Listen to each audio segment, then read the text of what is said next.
Bismillahirrahmanirrahim. Alhamdulillah. Al-Fatihah ila ruhi habibina wa syafiina sayyidina Rasulillah sallallahu alaihi wasallam wa alihi wa ashabihi wa azwajihi wa ikhwanihi minal anbiya'i wal mursalin thumma ila arwahi masyayikhina wa li abaina wa ummahatina wa liman lahu haqqun alaina khususan jami'u hadhil ahadith وشارحها بأن الله يغفر لهم ويرحمهم ويعلي درجاتهم في الجنة وينفعنا بأسرارهم وأنوارهم وعلومهم وبركاتهم في الدين والدنيا والآخرة بسر الفاتحة.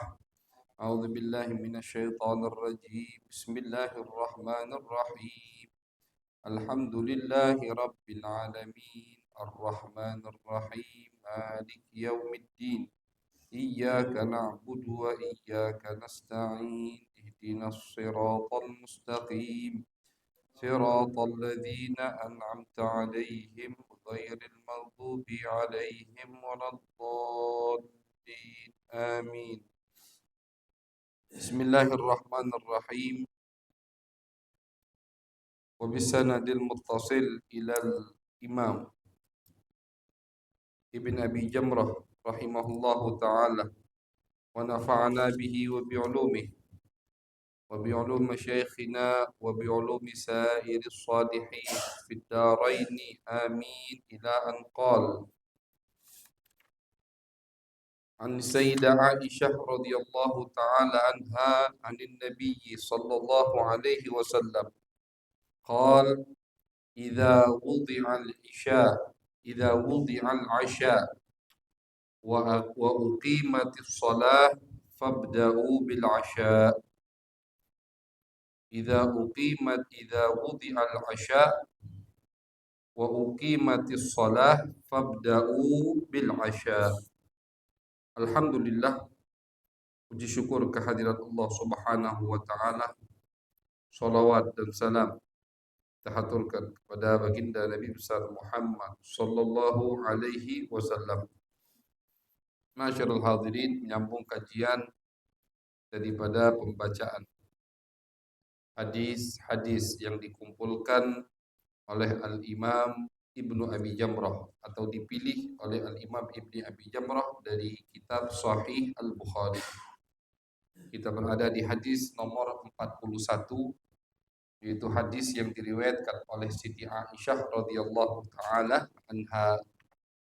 Beliau Siti Aisyah radhiyallahu taala anha meriwayatkan dari baginda Nabi besar Muhammad sallallahu alaihi wasallam. Nabi bersabda, kata Nabi, idza wudi'al asya, kalau umpama misalkan al-asya, asya itu makan malam. Asya makan malam. Makan malam asya. Makan siang ghada. Makan pagi futur. Kalau dalam bahasa Arab. Makan pagi atau sarapan futur, makan siang ghada, makan malam isya. Jadi istilah ini sudah ada atau sudah pernah dipakai oleh baginda Nabi besar Muhammad sallallahu alaihi wasallam. Istilah al-isya untuk makan malam. Nabi bersabda, kata Nabi, kalau makan malam sudah disiapkan, sudah siap. Wa uqimatis shalah, makan malam sudah siap, dan tiba-tiba muazzin qomat untuk sholat. Fabda'u bil asya, kata Nabi, makan dulu baru sholat. Ini hadis dari Nabi Muhammad SAW. Jadi konteks hadisnya begitu. Kata Nabi, kalau makan malam sudah disiapkan, udah dihidang, udah disajikan sama orang rumah misalkan. Kemudian tiba-tiba muazin yang azan qomat. Maka kata Nabi, mulailah makan dulu, baru datang ke masjid atau sholat. Nah sekarang yang dibahas sama ulama pertama, ini yang dimaksud Nabi pertama sholat apa? Sholat maghrib atau sholat isya? Ketika kita baca syarah ulama, di antaranya syarah beliau sendiri Al-Imam Ibnu Abi Jamrah mengatakan yang dimaksud di sini wa uqimatis shalah dan didirikan di muazin qomat salat maghrib. Nah, jadi ini apa namanya kayak info dari Nabi atau dari hadis ini bahwasannya makannya orang dulu itu lebih cepat daripada makannya kita sekarang, makan malamnya lebih cepat dari makan malamnya kita sekarang. Dan itu kalau dari kesehatan memang yang paling sehat. Bahkan kalau kita dengar dari orang tua dulu, mereka tuh sebelum maghrib makan malam. Habis maghrib ngaji, ratib, Allah alam kalau antum mengalami itu. Kalau kami tidak ngalami udah, cuman orang tua masih ceritanya begitu. Sebelum maghrib makan, habis maghrib ratib, ngaji, sholat isya, habis isya tidur. Ternyata memang itu yang bagus. Jadi mentok jam 9 sudah tidur semua. Nah kita sekarang, model hidup kita sekarang ini, terkhusus anak muda, itu banyak yang rusak. Makanya nanti jam 10, jam 9, jam 11, tidur perut masih kempek. Itu tidak sehat. Makanya apa namanya dokter-dokter kesehatan sekarang, ahli-ahli kesehatan itu ngomong semua, jarak makan dari tidur ke sebelum jarak makan ke tidur itu harus beberapa jam. Ada yang mengatakan 4 jam, yang mengatakan 2 jam. Khilaflah ulama dokter, ulama kesehatan. Kalau kita sinkronkan dengan hadis Nabi, ternyata memang hidup sehat itu ya ala sunnah Nabi besar Muhammad sallallahu alaihi wasallam. Lagi makan tidak boleh dibarengi dengan minum, kecuali kalau keselak atau seret tidak apa-apa. Tapi kalau misalkan makan 2-3 suap minum, makan 2-3 suap minum, itu tidak bagus. Itu sunnah Nabi. Kemudian minum jangan berdiri, minum duduk dengan 3 napas, jangan sekaligus. Itu juga. Jadi semua sunnah Nabi makin akhir zaman sekarang makin canggih, kita umat manusia makin terbukti bahwasannya sunnah Nabi Muhammad SAW, pola hidup Nabi itu pola hidup yang sehat. Apa yang disunnahkan Nabi kepada kita, yakinilah itu yang paling baik buat kita di dunia maupun di akhirat. Sumber penyakit itu dari perut, artinya dari makanan. Kayak dalam hadis Nabi pernah bersabda, jangan sampai lapar kalau makan. Jadi makan itu jangan nunggu lapar nih, sakit mulut, asam lambung, mah. Tapi kalau sudah makan, jangan sampai kenyang. Kalau sudah makan, jangan sampai kenyang. Artinya, kata ulama, kita masih pengen atau masih bisa nelen lagi, masih bisa. Tapi kita stop karena perut sudah kenyang, tenaga sudah kembali full. Itu yang sehat. Itu yang sehat. Begitu pola hidup baginda Nabi Muhammad SAW. Pengen sehat lagi, banyak-banyak puasa. Ada hadisnya dari Nabi, sumu tasihhu. Kalau kalian kata Nabi mau sehat, maka banyak-banyak puasa. Jadi sebenarnya kalau kita mau hidup sehat, kita tuh tidak perlu lihat atau dengar ulama-ulama, dokter-dokter sekarang ini. Kita cukup kembali kepada sunnah Nabi Muhammad, gaya hidup ala Nabi Muhammad, pola hidup Nabi Muhammad, sejarah perjalanan Nabi Muhammad sallallahu alaihi wasallam, maka akan kita dapatkan kesehatan zahir batin, kesehatan ruhani dan jasmani. Kalau mereka, apalagi misalkan orang-orang kafir, sehat jasmaninya, hidup mereka, pola hidup mereka teratur. Terakhir minum kopi jam sekian, ya, tidur jam sekian, bangun jam sekian, olahraga dari jam sekian sampai jam sekian, kerja habis teratur. Tapi jasmaninya saja yang sehat, rohaninya jauh dari kesehatan. Tapi kalau kita mengikuti Nabi Muhammad SAW, pola hidup Nabi kita terapkan pada kehidupan kita, maka rohani kita sehat, jasmani kita juga sehat. Rohani kita sehat karena mengikuti sunnah baginda Nabi Muhammad SAW. Jasmani kita sehat karena yang mengikuti sunnah Nabi itulah kehidupan yang sehat. Jadi tidak rugi, tidak rugi, tidak rugi kita mengikuti sunnah baginda Nabi besar Muhammad Sallallahu Alaihi Wasallam. Nah, di sini jadi ulama mengatakan yang dimaksud sholat di sini adalah sholat maghrib. Jadi kata Nabi, kalau misalkan umpama makanan malam sudah disiapkan dan qomat untuk sholat maghrib, kan malam sudah disiapkan, maka kata Nabi, makanlah malam dulu, makan dulu hidangan tersebut sebelum kamu sholat. Ini tentu kata ulama bukan kewajiban, hanya anjuran dari Nabi Muhammad Sallallahu Alaihi Wasallam. Jadi sekali lagi yang dimaksud sholat di sini adalah sholat maghrib, bukan sholat isya. Bukan sholat isya. Kalau sholat isya, istilahnya tidak perlu dibahas. Karena sholat isya itu pertama, waktunya panjang. Waktunya kan panjang sholat isya.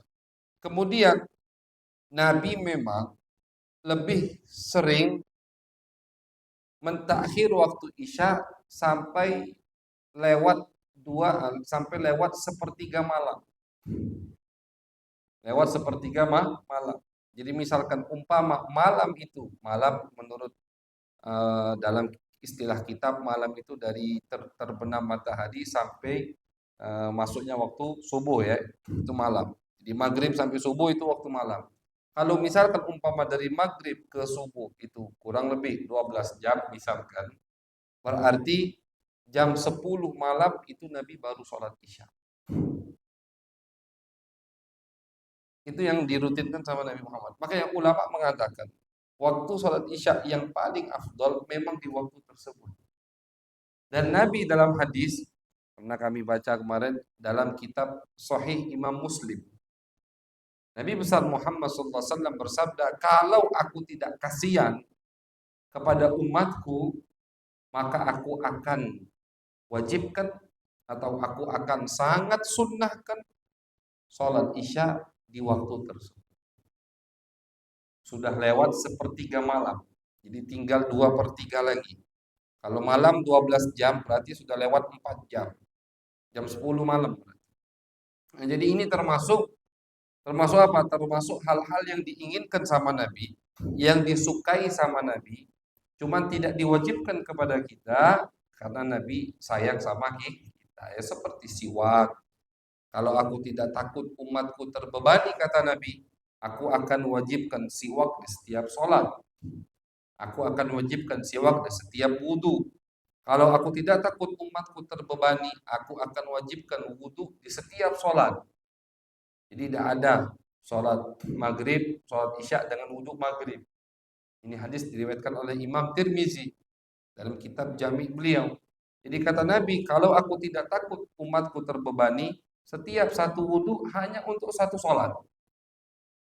Cuman karena Nabi takut kita terbebani, maghrib sudah wudhu, sampai isya belum batal, mau wudhu lagi. Nah, Nabi takut kita terbebani, akhirnya diurungkan kewajiban tersebut sama Nabi besar Muhammad Sallallahu Alaihi Wasallam. Nah, termasuk hal tersebut yang tidak diwajibkan sama Nabi, padahal Nabi sangat menyukainya, sholat isya ketika sudah lewat sepertiga malam.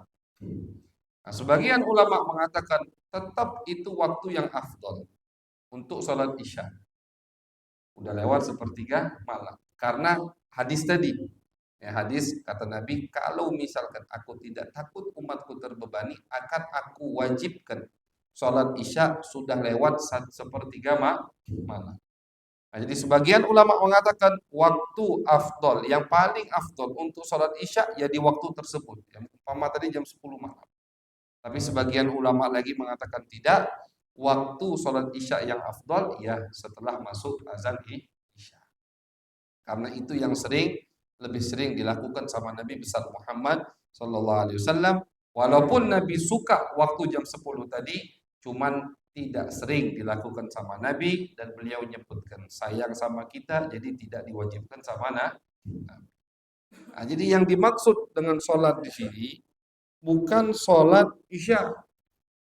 Kalau sholat isya waktunya panjang, no problem, nggak masalah. Yang dimaksud di sini adalah sholat maghrib. Nah, tapi Pak, pembahasan sholat isya tadi tidak perlu kita nerapkan di masjid. Misalkan sholat isya jam 10, kata yang datang, kata yang datang. Hadis dari Ustaz Nabil katanya langsung, Ustaz Manja besok ngumpul sholat isya jam 10, antum dewean. Jadi karena ya kita punya aktivitas, punya kegiatan. Jam 10 sekarang sudah malam kan begitu. Macam-macam lah. Nah, jadi takut nanti banyak yang tidak sholat malahan.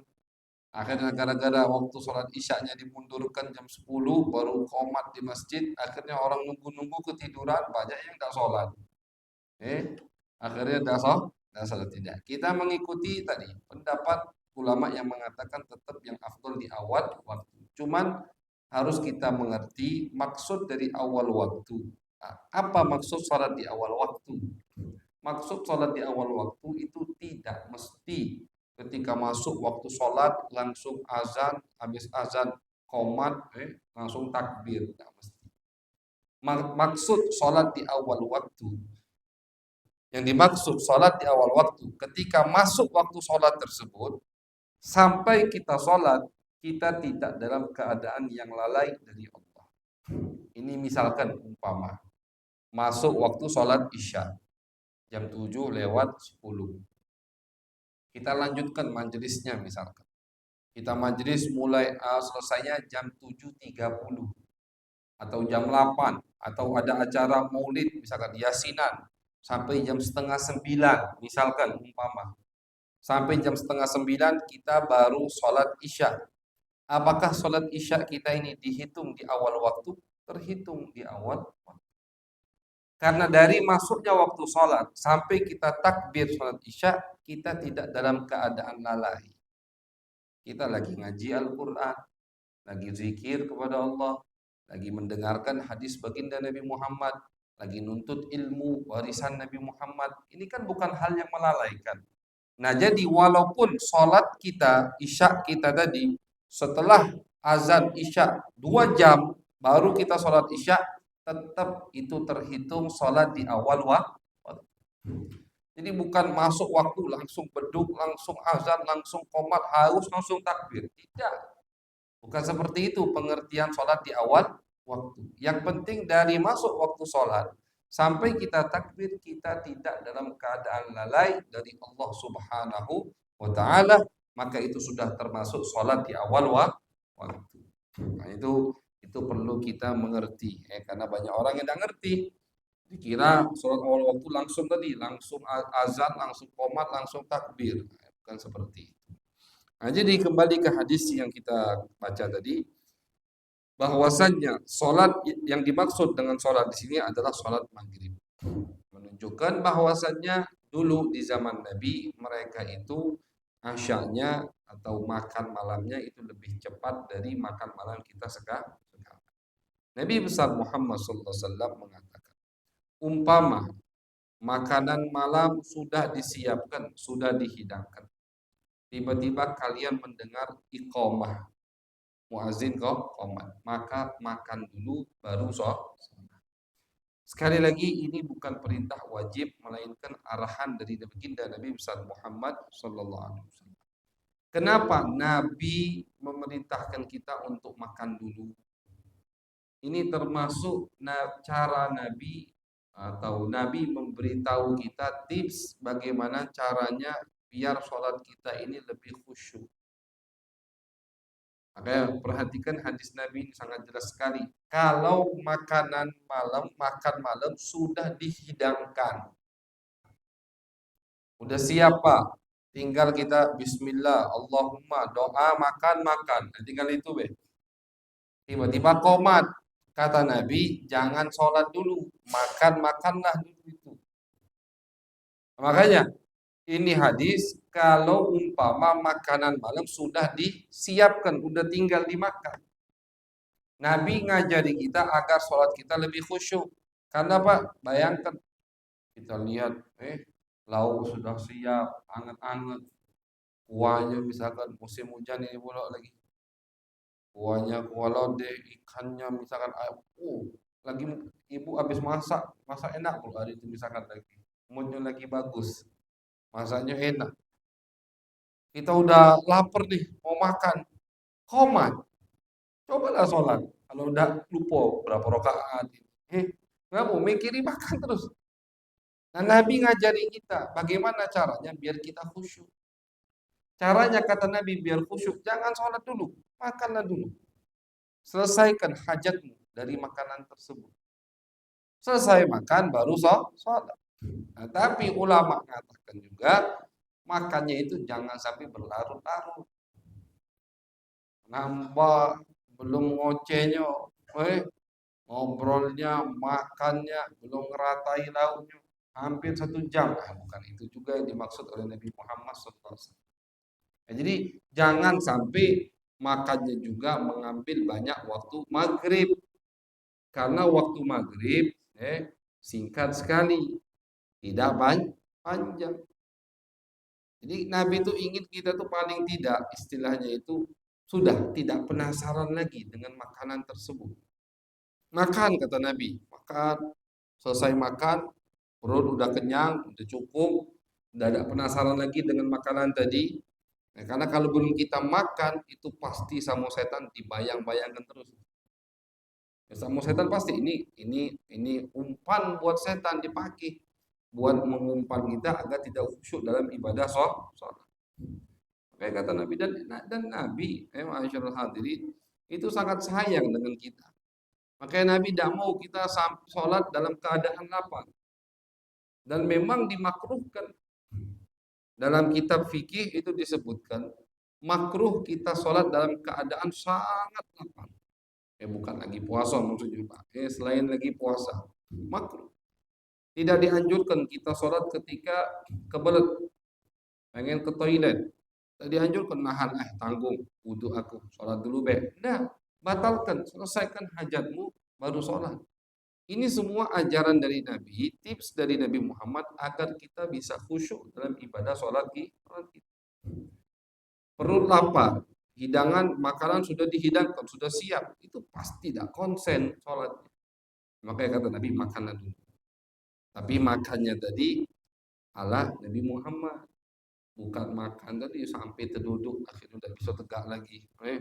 Nafsunya makannya lupa. Bukan, sekali lagi makannya itu mengikuti ala Nabi Muhammad. Artinya ketika kita sudah makan belum kenyang, artinya kita masih menginginkan makanan tersebut, kita angkat tangan kita, cuci tangan, sholat. Nah, itu yang dimaksud oleh baginda Nabi besar Muhammad Sallallahu Alaihi Wasallam. Dan dari hadis ini ulama mengatakan terkadang ada sesuatu yang bentuknya bukan ibadah, tapi karena kita mengikuti sunnah Nabi jadi ibadah dan kita dapat pahala. Bayangkan Pak, komat nih, sholat, hidangan, makanan, kita dahulukan makan, dapat pahala. Dapat pahala. Jadi bukan dapat dosa, malah dapat pahala. Kenapa kita dapat pahala? Karena kita mengikuti arahan baginda Nabi Muhammad SAW. Nah, jadi ibadah itu harus mengikuti sunnah Nabi. Orang yang ibadah semaunya tidak akan diterima oleh Allah Subhanahu wa Ta'ala. Persis seperti ini terjadi di zaman Nabi. Ketika beliau ingin mensucikan, merebut kembali kota Mekah Al-Mukarramah di tahun 8 Hijriah. Nabi keluar dari kota Madinah di bulan suci Ramadan. Kalau tidak salah tanggal 3 atau tanggal 7 Ramadan, Nabi keluar dengan hampir kurang lebih 10.000 pasukan. Itu tahun 8 Hijriah. 8 tahun 8 setelah Nabi hijrah. 10.000 pasukan. Jalan di waktu siang. Puasa nih. Nabi juga puasa. Panas. Perjalanan dulu bukan kita seperti kita sekarang ditutupi ada AC-nya. Tidak. Dulu ada yang di atas onta, di atas kuda, ada yang jalan kaki di tengah gurun pasir. Anginnya itu aja panas, kan begitu. Nggak usah dibahas mataharinya. Anginnya memang masyaqqah. Nabi dan sahabat keluar dari kota Madinah masih dalam keadaan berpuasa. Masih berpuasa. Akhirnya jalan. Pas di pertengahan jalan masuk waktu asar. Sudah masuk waktu asar. Artinya udah berapa persen lagi dari waktu puasa ini selesai. Bukan di waktu siang, sudah di waktu asar.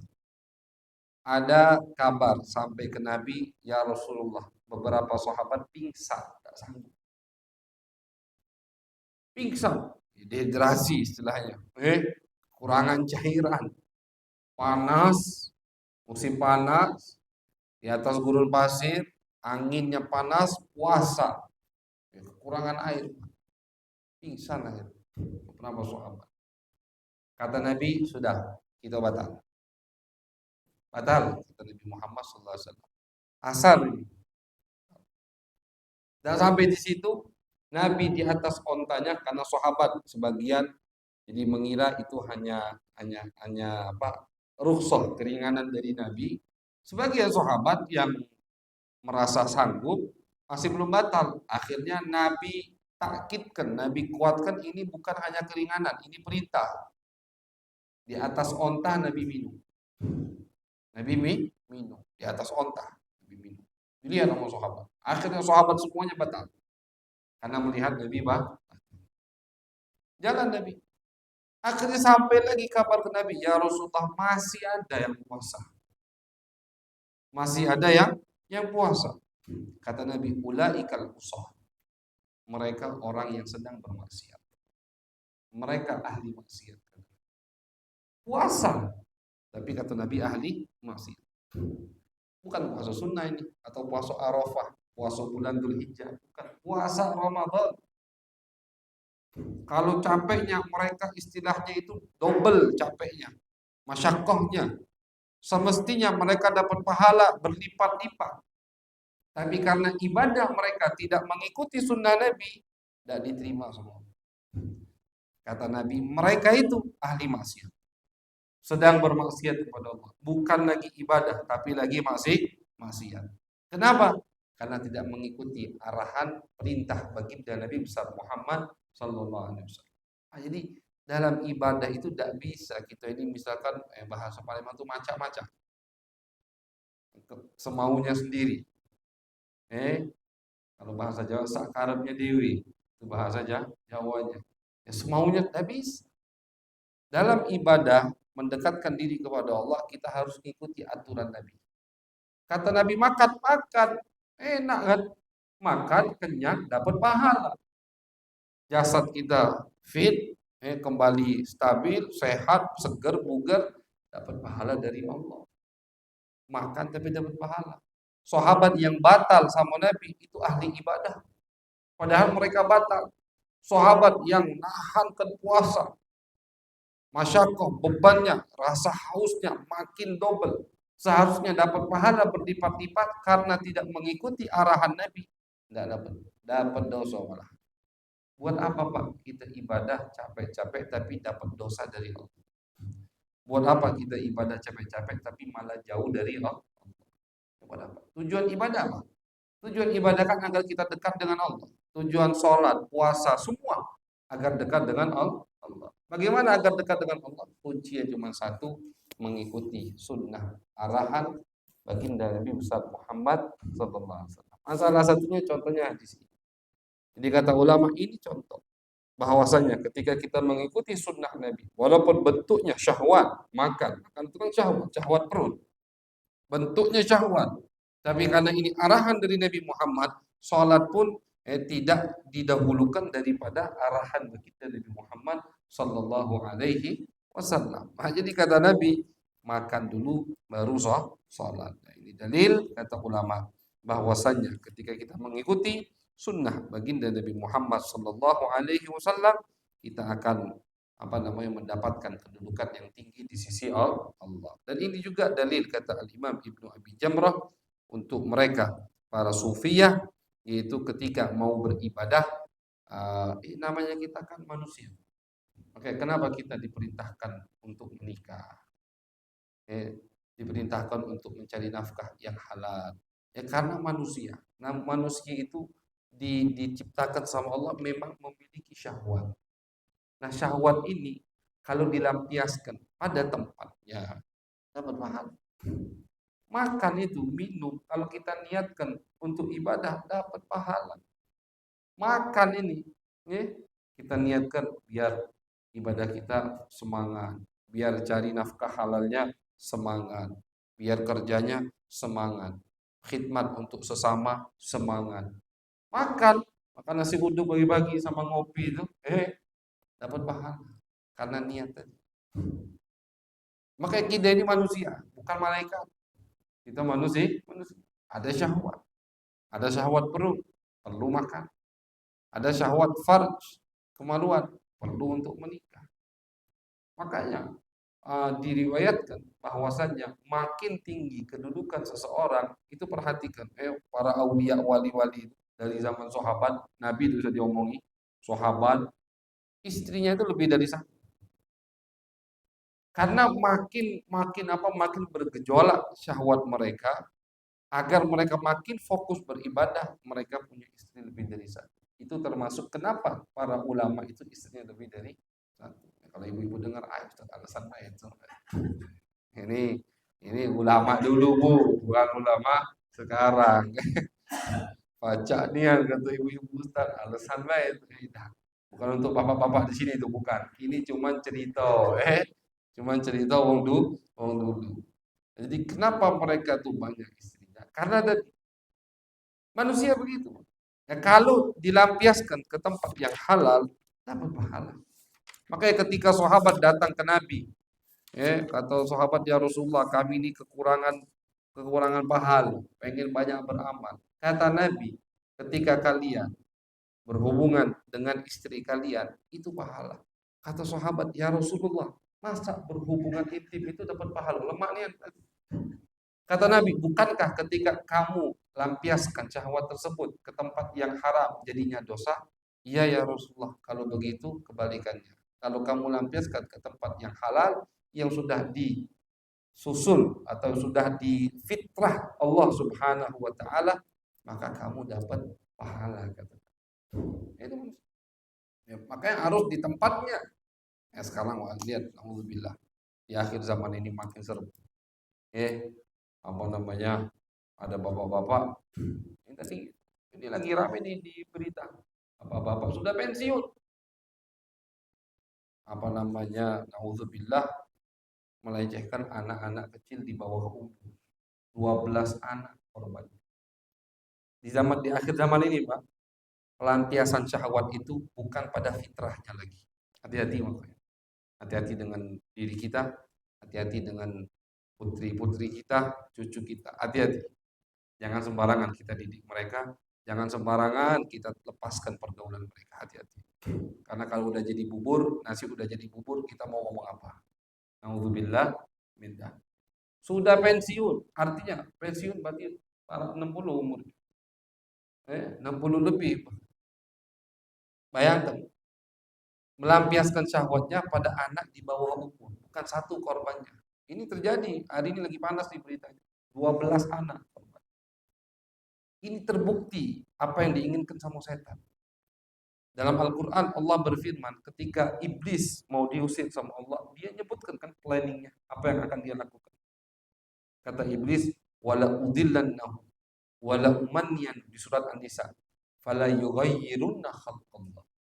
Kata iblis, ya Allah, aku bersumpah, aku akan menyesatkan mereka, anak keturunan Adam. Lamnya lam taukid. nun taukid. Jadi satu kalimat, satu fiil, iblis pakai dua taukid. Taukid itu dua penguat, memastikan sama Allah. Aku pasti akan menyesatkan mereka. Wala umanniyannahum, aku pasti akan memberikan mereka angan-angan yang berlebihan. Fala yughayyirunna khalqallah. Mereka ya Allah pasti akan merubah ciptaan, akan merubah fitrah. Makanya macam-macam sekarang. LGBT di mana-mana. Walaupun diam, tapi grup ini, organisasi ini, komunitas ini bergerak, bergerak hati-hati makanya. Di mana laki sama laki, perempuan sama perempuan. Di beberapa negara udah dianggap biasa, disahkan. Alhamdulillah, tadi seharusnya biasanya lelaki itu ketertarikannya dengan perempuan yang sudah dewasa, yang sudah terbentuk badannya. Ini sama anak di bawah umur, sakit. Sama anak di bawah umur. Naudzubillah, kalau bukan setan itu yang nungganginya, siapa lagi? Dan terbukti itu sumpah setan di hadapan Allah. Aku akan jadikan mereka merubah fitrahmu ya Allah. Fitrahnya laki-laki tertarik dengan wanita. Wanita yang tertarikkan oleh laki-laki yang sudah dewasa. Sudah dirubah. Laki-laki sama laki-laki, wanita sama wanita. Kalaupun laki-laki dengan wanita, laki yang udah tua bangkok, budaknya masih kecil. Naudzubillah. Ibu tahu. Naudzubillah min dzalik. Itu realita yang kita saksikan di akhir zaman ini. Maka hati-hati untuk diri kita, bukan menakut-nakuti. Ini fakta nyata. Jadi biar kita sadar, biar kita ngeh kembali untuk menjaga putri-putri kita, cucu-cucu kita, saudari-saudari kita. Mudah-mudahan kita dijaga sama Allah, keluarga kita dijaga sama Allah, semua orang yang kita sayangi, orang yang kita cintai dijaga sama Allah dari kerusakan akhir zaman. Amin ya rabbal alamin. Allahumma aghnina bil ilm wa zayyinna bil hilm wa akrimna bit taqwa wa jammilna bil afiyah. ربنا تقبل منا إنك أنت السميع العليم وتب علينا إنك أنت التواب الرحيم صلى الله على سيدنا محمد وعلى آله وصحبه وبارك وسلم والحمد لله رب العالمين والسلام عليكم ورحمة الله وبركاته.